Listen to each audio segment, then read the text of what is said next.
Senhor Roberto Teixeira, certo? Exatamente, O senhor excelência. Roberto sabe do que está sendo acusado nesse processo, os fatos que são imputados ao senhor, correto? O Perfeitamente. senhor é formado em Direito, sabe bem Sim. que tem o direito de ficar em silêncio, né? Há 50 anos, excelência. Então, bem mais que eu. Muito bom. Não tá. As colegas de turma, Nós somos colegas de somos turma. colegas de turma. Mas sabe também que esse é a chance aqui de explicar esses fatos, né? Então, eu pergunto se o senhor quer falar, se o senhor quer ficar em silêncio. Não, vamos falar, vamos responder, Vamos falar. é evidente. A primeira qualquer questão questionamento. que é narrada na denúncia é meio que notório, mas para o senhor explicar o relacionamento pessoal que o senhor tinha com o senhor ex-presidente e esposa. Bem notório, eu sou amigo dele de longa data, uma relação de família, inclusive, porque me tornei padrinho de um dos filhos dele, e ao longo desses anos todos mantivemos uma amizade. Uhum. O senhor tinha a mesma relação de proximidade com a família do senhor Fernando Bittar? Sim, também tinha com a família do Fernando Bittar. Por anos. Não tanto evidente, óbvio, né? Mas o Fernando eu já o conhecia da cidade de Campinas, ele era relacionado com um sobrinho meu, e ele era muito íntimo dos filhos do próprio Lula, então desse relacionamento conjunto que eu o conhecia. O primeiro fato que é narrado aqui é a participação do senhor na lavratura das escrituras de aquisição do sítio, que uma parte, uma matrícula teria sido adquirida em nome do senhor Fernando Bittar e a outra do senhor Jonas Suassuna. Perfeito. Como que se chegou ao senhor? Por que o senhor participou da lavratura dessas escrituras? Porque, inegavelmente, eu sou advogado, milito há 50 anos e tenho uma expertise em direito imobiliário. Eu fui procurado pelos clientes, procuraram no escritório, dizendo que eles haviam entabulado uma negociação com um vendedor de um imóvel, que era exatamente esse sítio, e me solicitaram que eu os assistisse juridicamente, e foi o que eu fiz ao longo daquele período, até que se consumasse a escritura de venda e compra. Tá. O senhor já era advogado deles? Eu era advogado de uma empresa chamada Game Corp, da qual eles faziam parte, os filhos do Lula e ele também faziam parte. Tá. Aí quem te procurou foi o Fernando, foi o Jonas, foi o pai dele? Não, foi o Fernando, juntamente com o irmão dele, o Calil. Me parece que foram eles. Lá se vão 7 anos, excelência. Até onde Então, detalhes, eu me lembro mais do cerne das questões, mas os detalhes de quem entrou primeiro na sala, quem deixou de entrar primeiro na sala, essas coisas todas se perdem com o tempo. Né? Tá. O senhor se recorda se foi feito um contrato, se foi informal, dos seus serviços jurídicos? O meu serviço jurídico, eu na época examinei a documentação, elaborei um contrato de compromisso de venda e compra, foi dado um sinal, foi dado um prazo para que se organizasse toda a documentação. Na verdade, a verificação da documentação estaria em condições de não trazer nenhum ônus e que permitisse a lavratura da escritura. Então foi feito isso e depois de algum tempo, trabalhado esse período todo, tirada todas as certidões, tanto as do imóvel quanto as das pessoais dos vendedores, e até inclusive com uma cautela, ele era proprietário de uma empresa de relojoaria e poderia haver a desconsideração de pessoa jurídica. Até a análise da empresa dele nós tivemos que fazer para verificar se efetivamente não haveria nenhuma consequência de perseguição de execução contra a propriedade. Tá, então o senhor fez toda essa busca, mas não foi acertado, né? O senhor fez pela amizade, porque eles já eram clientes da empresa. Exatamente. Não cobrou nada além? Não foi cobrado nada além. Tá. O senhor fez pessoalmente essas buscas ou um funcionário? Não, eu tenho funcionários que fazem, mas na maioria das vezes sou eu mesmo quem faço, eu mesmo quem analiso isso pessoalmente. Tá. Porque é uma questão bastante... requisita experiência bastante, então eu quem fazia, na verdade, a maioria, eu requisitava as certidões e eu as examinava.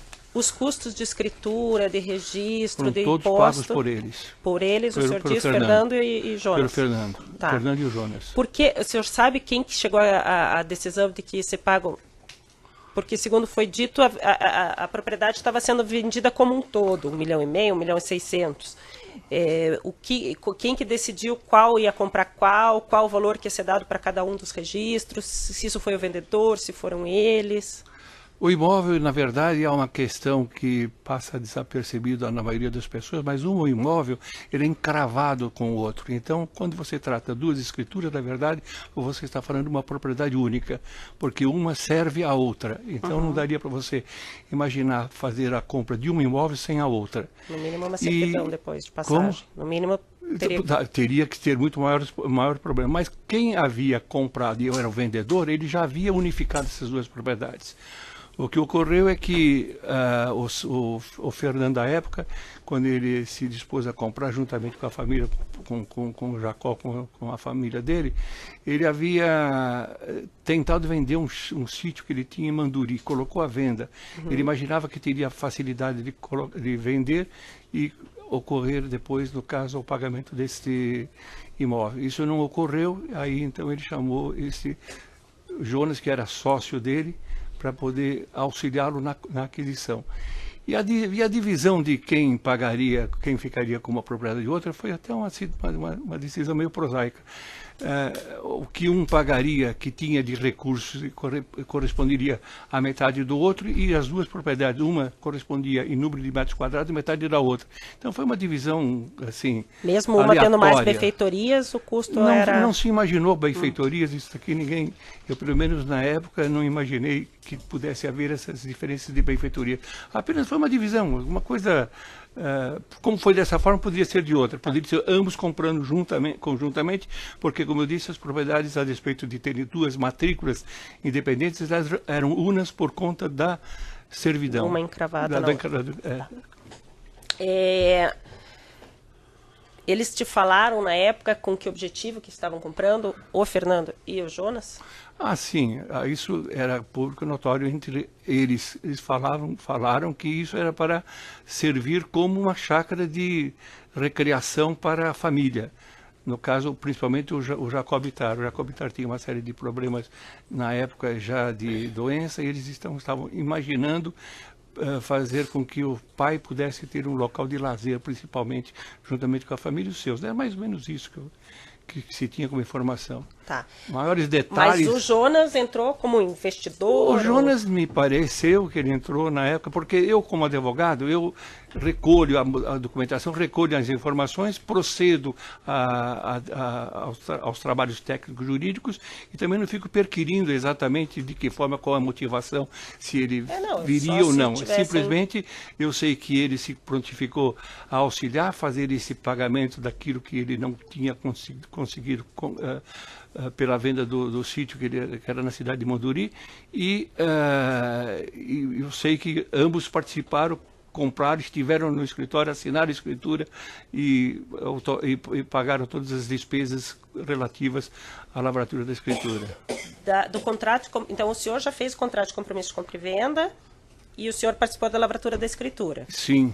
Quanto tempo que levou de um para o outro? Havia um prazo, se não me engano, de 120 dias entre o compromisso inicial de venda e compra para a outorga da escritura, porque você teria que, à época, verificar se a documentação estaria em condições, não havia nenhuma razão para poder vetar, no caso, a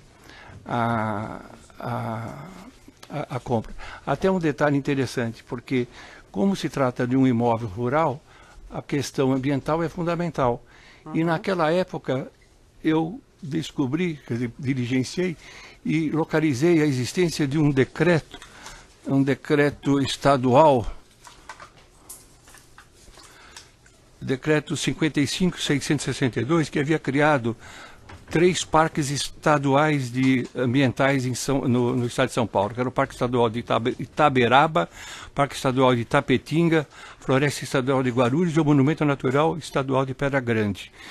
Quando eu identifiquei isso, e foi isso daqui, esse decreto era de março de 2010, os próprios vendedores não tinham consciência de que havia isso daqui. Pegavam uma área da propriedade. Não sabiam que existia isso.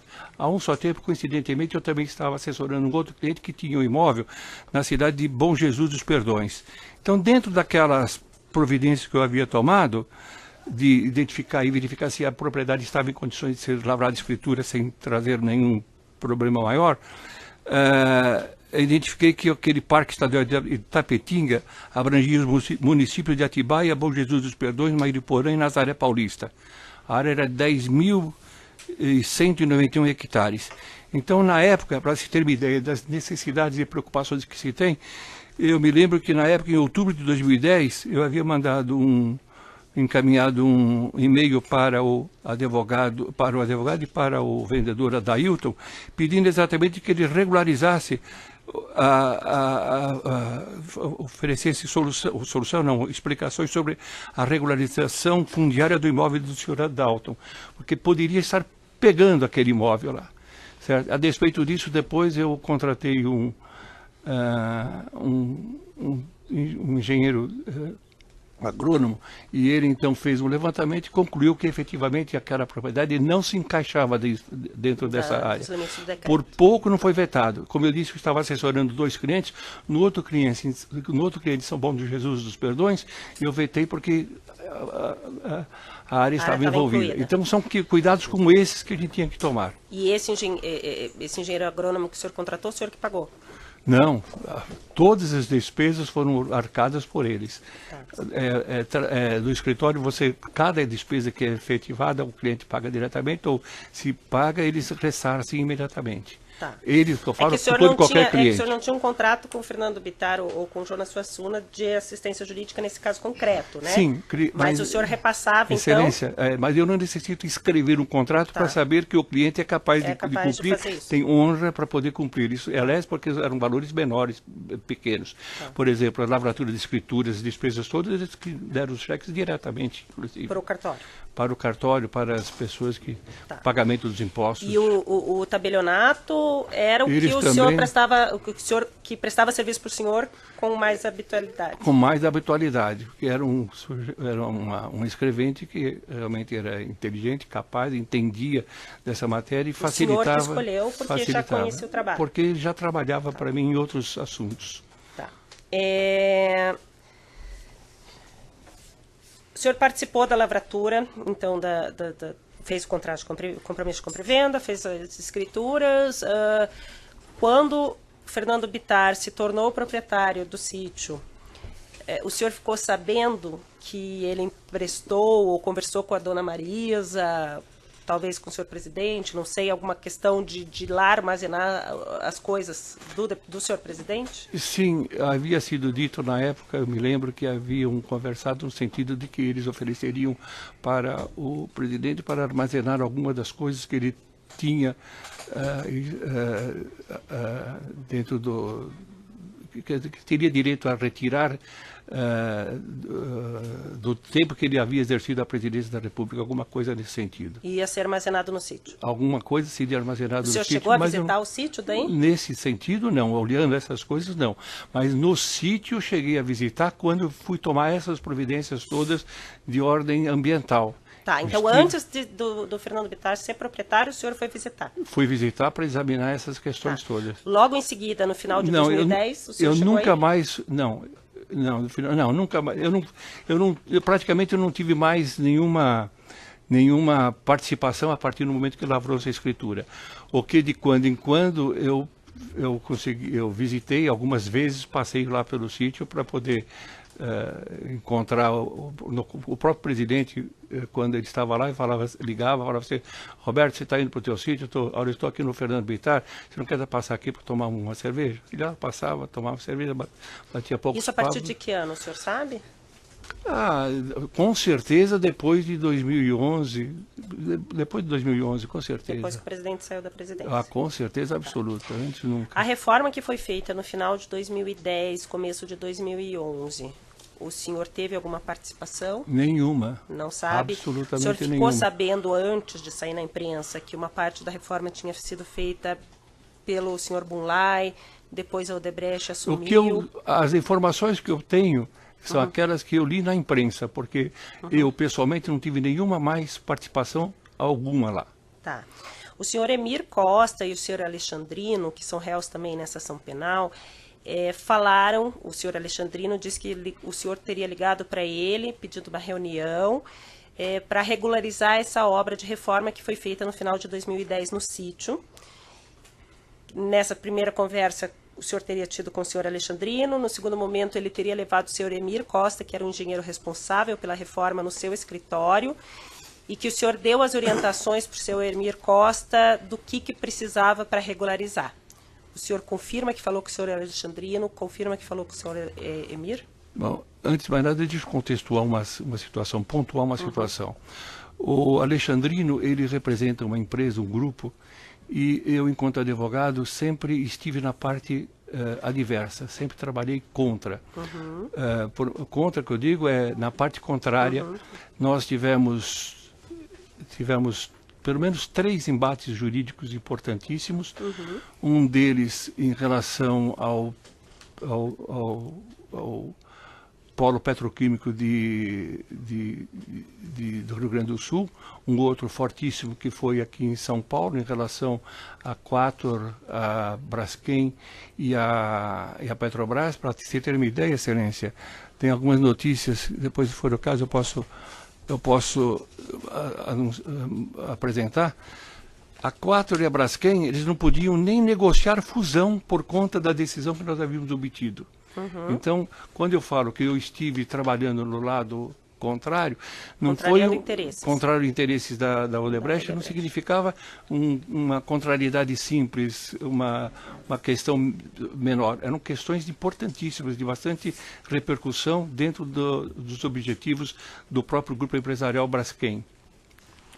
Por isso que eu digo que eu não me lembro exatamente, a senhora perguntou assim, você telefonou? Não me lembro, não tenho ideia disso daí, como teria acontecido, porque eu entendo que eu não teria como ligar para ele se ele era representante de um grupo da parte contrária. Então, até eticamente, pelos critérios da Ordem dos Advogados, não poderia fazer, eu teria que fazer através de um advogado. Então, não acredito, não lembro, mas também não acredito que possa eu ter feito esse contato. Então, o senhor nega ter falado com o Alexandrino sobre essa reforma e nega ter falado... Não, eu estou dizendo a iniciativa. A iniciativa. Em relação ao assunto, me lembro sim do Alexandrino ter estado no escritório, eu acredito que ele tenha provocado essa reunião por conta disso que eu estou historiando um pouco antes. Na época ele veio conversar, porque ele estava preocupado, a explicação que deu foi esta. A explicação era que ele estava preocupado porque uma empresa parceira, amiga dela, havia feito umas obras e ele tinha preocupação em relação às consequências que poderiam haver com essa parceira. E pelo menos foi o que eu depreendi. E no meio das explicações, ou melhor, das perguntas jurídicas que eles estavam fazendo, das consequências jurídicas que eles estavam fazendo, eles disseram que a preocupação deles era exatamente sobre uma averbação de construção. Isso aí, quando eu percebi que era essa a preocupação, eu fiquei, inclusive, eu despreocupei em relação a isso, porque há uma diferença muito grande entre um imóvel, eu acho que eles estavam habituados com imóveis urbanos, em relação aos imóveis rurais. O imóvel urbano, você tem que dar a entrada na prefeitura, aprovar uma planta, depois que você aprova uma planta, a Receita Federal inscreve esta obra, você é obrigado a recolher as despesas, os impostos previdenciários. Depois disso, você obtém um habite, do habite você registra, porque depois você tem que, inclusive, recolher o ITBI sobre o IPTU sobre isso tudo. No imóvel urbano, no imóvel rural, não tem isso, não existe isso. Você constrói, você não fica apresentando planta para a prefeitura, como me parece que nesse caso também não houve. Em nenhum imóvel rural você apresenta uma planta. Imagine o sujeito, por exemplo, ter uma área de 100 mil hectares, apresentar a planta para a construção de uma casa de colono. Quer dizer, não existe isso, entende? Então, tem que averbar essa depois. Preocupação, não há obrigação, não tem necessidade. Como é que eu vendo... Mas uma coisa é obrigação, outra coisa é conveniência. Se você quiser, por conveniência, para poder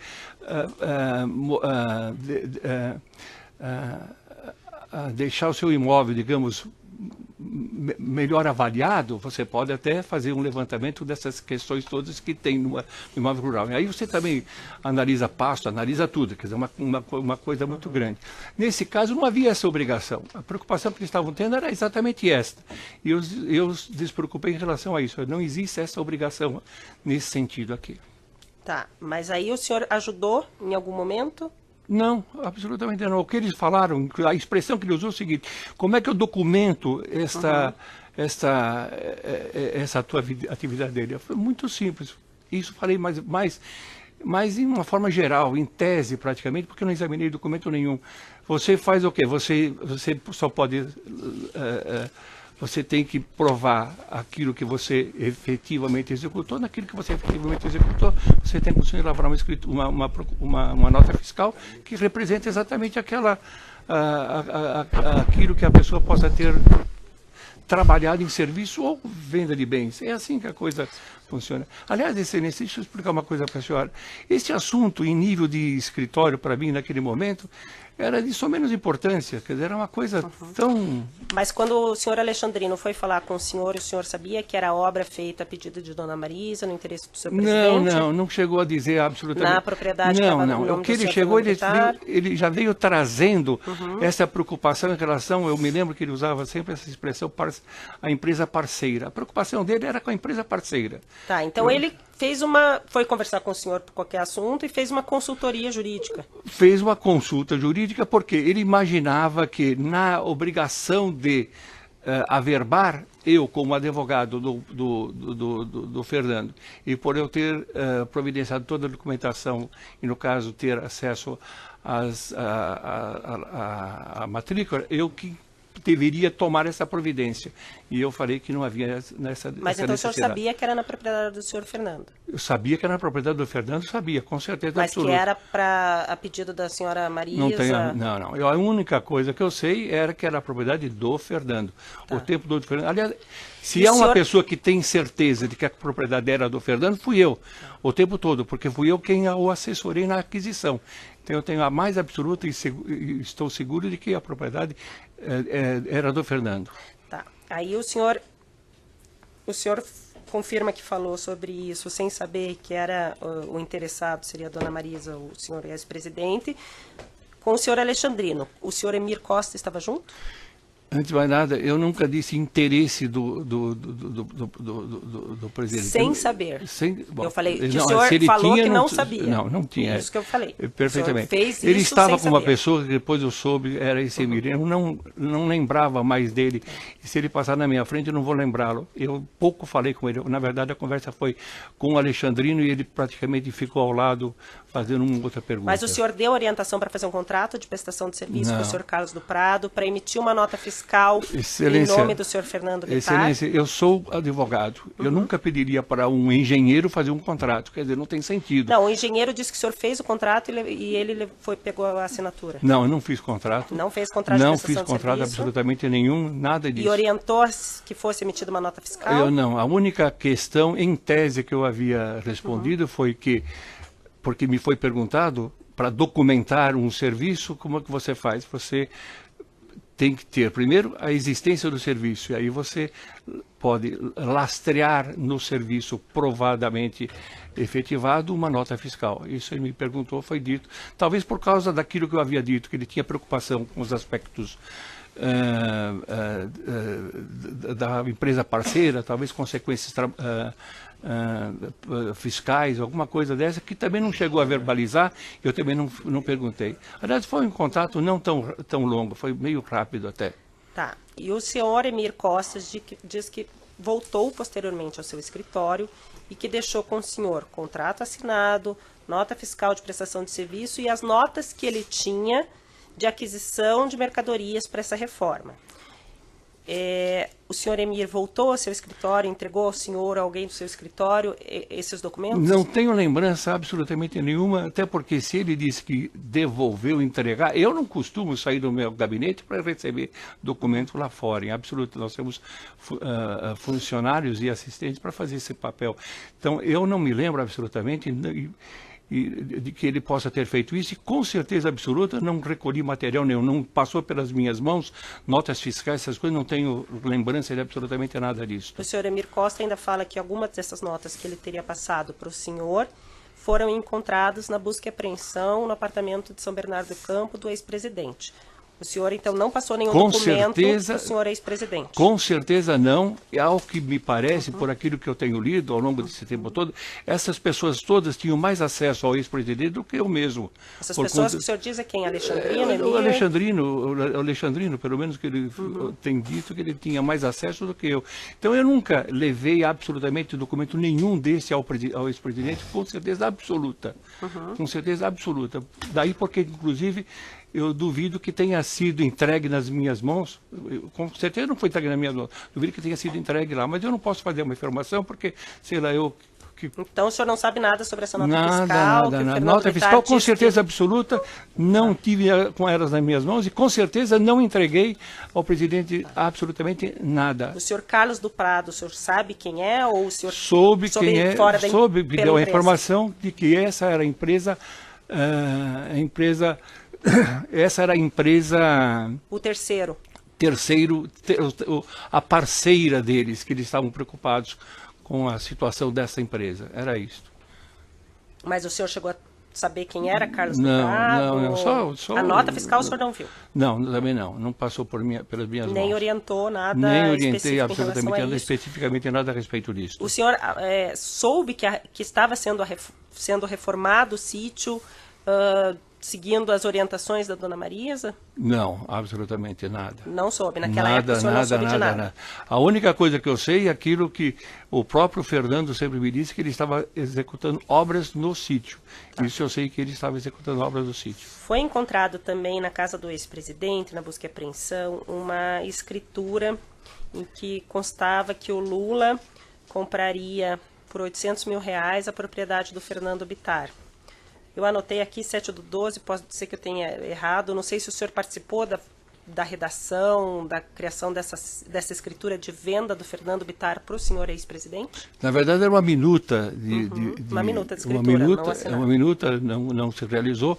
Em algum momento, alguém deve ter solicitado que providenciasse ou estavam em negociações para isso, porque, evidentemente, que não sou eu quem, como advogado, não sou eu quem negocio, eu não sou corretor de imóveis, então eu não negocio de um lado e de outro. Isso aqui, com certeza, em algum momento me foi solicitado, eu encaminhei para o cartório para que ele fizesse a minuta e essa negociação, como não foi assinado, com certeza absoluta, é uma negociação que não foi... Não foi em frente, mas o senhor lembra dos detalhes nesse momento? Não o que me foi conversado entre o ex-presidente e o senhor Fernando Bittar? Não. O senhor não participou de nenhuma negociação? O senhor só pediu a elaboração da minuta? Apenas me pediram essa negociação. Lembra de ter feito contrato, compromisso de compra-venda? Não, nada. Só escritura? Nada. Só foi solicitado isso. Como esses documentos todos já constavam no banco de dados do cartório, ficaria fácil ele fazer uma minuta dessa escritura. E o valor que constava lá, o senhor também não sabe por que chegaram a 800 Também mil? não tenho a mínima ideia. E sabe se na época também tinha sido feita a escritura da parte do Jonas? Porque o senhor falou que os dois imóveis não teria dificuldade de ser vendidos separadamente. Sim. Dessa escritura que foi encontrada na casa do ex-presidente, só tem a da parte do Fernando Bittar, não tem da parte do Jonas. Esse detalhe eu não me lembro, Excelência. Com certeza eu não me lembro desse detalhe. Tá. Veja, como advogado, eu volto a repetir, como advogado, o que ocorre? Você trabalha aquilo que o cliente lhe pede. Você executa aquilo que o cliente pede. Se me foi pedido para fazer dessa forma, foi dessa forma que eu encaminhei. Tá. O senhor não lembra dos detalhes? Não. A razão, a motivação, porque também não cabe a mim, enquanto advogado, ficar perquirindo para o cliente o porquê que ele está se interessando por um imóvel, ou por um pedaço, ou por uma... Não é isso comigo. Tá. E a escritura que foi encontrada no tabelionato de 2016, que teria sido redigida em 2016, daí das duas partes, das dois registros imobiliários, um por 1.049.000 e outro por 662. O senhor se recorda desse novo pedido de escritura? Sim, com certeza, mais à frente o cliente me solicitou que fizesse, no caso o Fernando... O Fernando que te solicitou as duas vezes? Deve ter sido ele que solicitou, porque foi realizado, porque alguém solicitou. Eu não iria imaginar isso na minha cabeça, mandar fazer. Se eu fiz é porque alguém me pediu que fizesse, e os dados, as formas, as negociações, essa questão de parte inteira ou não, isso aí é porque alguém deu essa tipo de orientação e foi feita dessa forma. Tá, pedi só um tempinho. É minuta também, Excelência. É minuta também. Também. Só interromper ali. Perfeito. Que a gente precisa começar um novo vídeo.